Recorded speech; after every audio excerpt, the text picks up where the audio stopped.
Is that you? Of course it's me. Man, subhanAllah, it looks... Assalamu alaikum. Last week we had iftar with the Uyghur community. This week we're having iftar with the Indian community. Don't forget to like, subscribe and hit the notification bell.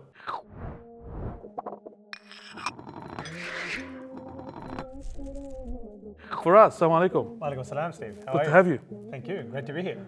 Talk to us. You got the Indian cuisine today? We do. We've got all sorts of Indian food here. It's heavily dominated by North Indian cuisine, which is a special type of cuisine, but there's a great variety here still. Nice. Okay, what are we starting with? What, is there like an entree we need to start with? Look, so over there we've got a thing called PANIPURI, which is... This one here? Yes, that over there. So that's a bit of street food, right? So the sort of food you'd have stalls, as you're going through the marketplace.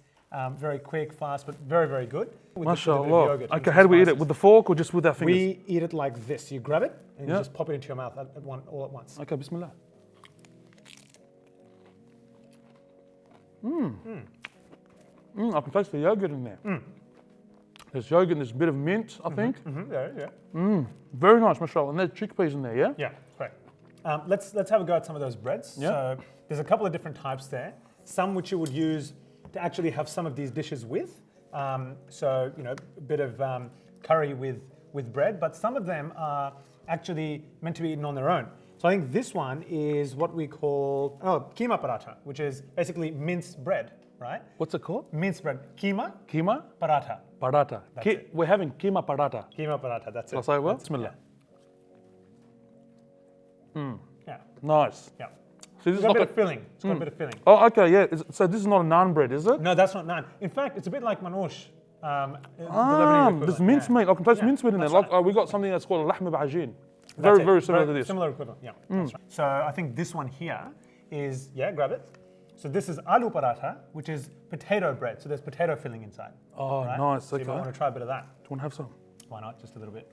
So it's got So this has got the potato in there. potato in there. That's right. Oh yeah, I can taste it. Yeah. So, okay. yeah. So another breakfast type dish in the morning with your tea or whatever. So you mentioned North India. Yeah. North, yeah. So there's different cuisines in North and South. Yeah, definitely. Oh, huge. It's like a different countries. Yeah. SubhanAllah, what Yeah, the spice change and the whole food changes? Well, let's put it this way. You've got to know a bit of history to appreciate Indian cuisine, right? So North India, which is heavily populated by Muslims, was historically where the power of the Muslims was, right? So you talk about the Mughal Empire, the Mughal Sultanate, which ruled India for 300-400 years. That's where the Muslims ruled from. And so a lot of this cuisine is coming from that tradition. But is it influenced by like a Middle Eastern sort of? No, so this is where it gets interesting. So it's influenced by the people who were the origins of the Mughals, which is the Central Asian Muslims. So the Mughal Empire was founded by Babur, which... I didn't know that. So he came from Central Asia, so Uzbekistan essentially, No, right? no. Modern day. So Uzbekistan, Afghanistan, that area, a lot of their culinary traditions came into Northern India as a result. And they've been passed down over the last 600-700 years through the Mughal tradition and now the Northern Indian Muslim tradition. Okay. So why don't we attack a little bit of... Let's go for the butter chicken. All right, let's go for the butter chicken. It's traditional butter chicken. This is North. This is North, but let me tell you something, right? Yeah. Butter chicken, there is actually no butter chicken in our traditional dish as such. This is a very... Westernized. This is a very westernized dish, right? I get it. So this is like if someone invented a burger and said this is like, because it's got a little bit of spices, it's an Indian dish. That's the equivalent.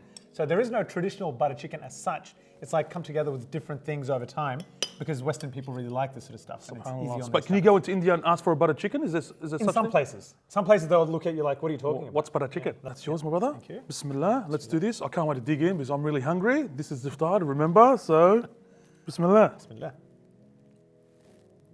Oh, yeah. No. That's nice. It is. Oh, wow. Yeah. Good invention. Very nice. Now I know why it's liked and adopted here in the West as well. Okay, so that was the butter chicken. Now we're going to move over to the Let's go korma? No, this is lamb madras. Right? Lamb madrasa. Lamb madras. So madras is the historical name given by the British to an Indian town which now is known as Chennai. Right, so it's in the south of India. I don't actually think it's a South Indian dish as such, but it's just got that name. Very rich, hey? Very chilly too. Yeah, that's right. So a lot of spice in that one. Oh, mashallah, do you want to try some? Yeah, maybe just a little bit. I'm not huge on the spice, I must say, but. Oh, wow, you need it. Oh, Yeah. Ooh, yeah, very chilly, mashallah. That's going to hurt a second time, Steve. No, but nice. Yeah, it's good. Everything's Very nice, good. mashallah. Yeah. So. This needs water.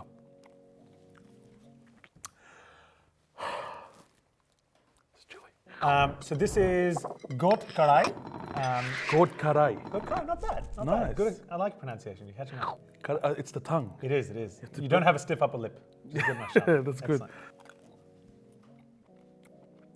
Very similar to this, Yeah, not dissimilar. but not as chilly. No, no shit. What's this one there?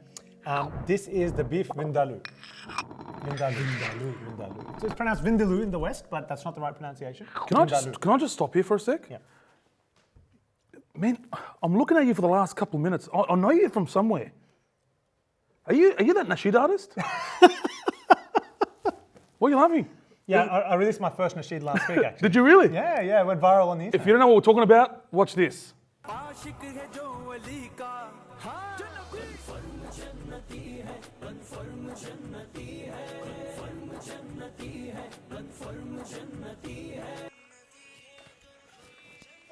Is that you?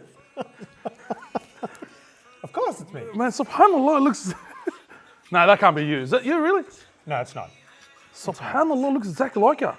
Okay, you know what? We're going to stop eating with the spoons. I think let's go back to the traditional... Good, beautiful. Love it, The Steve. way we eat it, okay? That's So I'm going to move these spoons out of the way. Yep, good. So I'm going to go for the naan bread. I'm going to split it in half.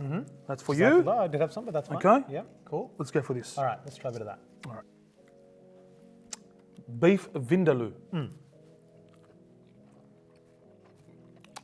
No, that's nice. Good. It is. I can have this. This is like a butter chicken. Yeah. Bit spicier than a butter chicken, but Yeah. not bad. Yeah. No, very nice, mashallah. Yep. So what would you get? What would you order if you get to a So restaurant? I'm a chicken guy, right? Okay. To be honest. So out of the sort of the meat and chicken dichotomy, I'm the chicken guy, and that's what we haven't hit up yet. So that's what we're Okay, looking at let's right now. do that. I mean, we had the butter chicken, but there's still the chicken tandoori to come. which is a Tandoori. Big ticket item. Yeah. Hands as well? You can. So this one you actually probably can. You can grab with the Bismillah. hands. You can go sort of Lebo style on it. Liver style. So this one you can attack. Very moist. Look at that. Yeah, very well done. So it'll be very tender. And again, you can have this with bread. You can have it on its own. You can have it with rice as well. Oh, wow. Nice. Very nice. And that's it's part of the Mughal sort of culture. Has a strong history in that sort of imperial court of the sultans and stuff like that. Yeah. Mashallah. So you're eating very the food nice. of kings, basically. Oh, really? Yeah, big time. Where's my king hat? We need to stop, man. I can't get over that. Couldn't handle the heat, Steve. So we had chicken, we had the bread, and still there. Yeah. So what I suggest is we grab a bit of this lassi, right, which is a yogurt-based drink, and it'll help soothe some of that heat because you couldn't handle it. Is this cold? It's cold. That's right. It's cold and it's very nice. So this is mango lassi. Is this going to It's get like rid a of smoothie. Is it? Yeah, it's nice. Bismillah. Cold, thick, beautiful. Oh, nice. How good Like is that? yeah, that's smoothie, definitely. Now we're going for the rice. Now the rice. So let me grab this one. So this is biryani, which everyone loves. It is one of the most popular dishes, and you can have that with the bread. No, definitely not. Oh, no, so if bro. you did that, someone would smack you. Why not?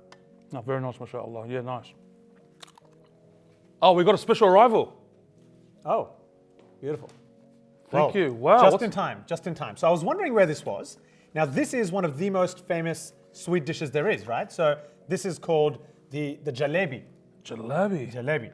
So have a crack at that. Oh, wow. That's very popular. So it's very popular at iftar time and for breakfast. It's a huge Breakfast? Yes. Oh my yes. God. Yeah, very sweet. But that's like if you're having your brownie for breakfast or something.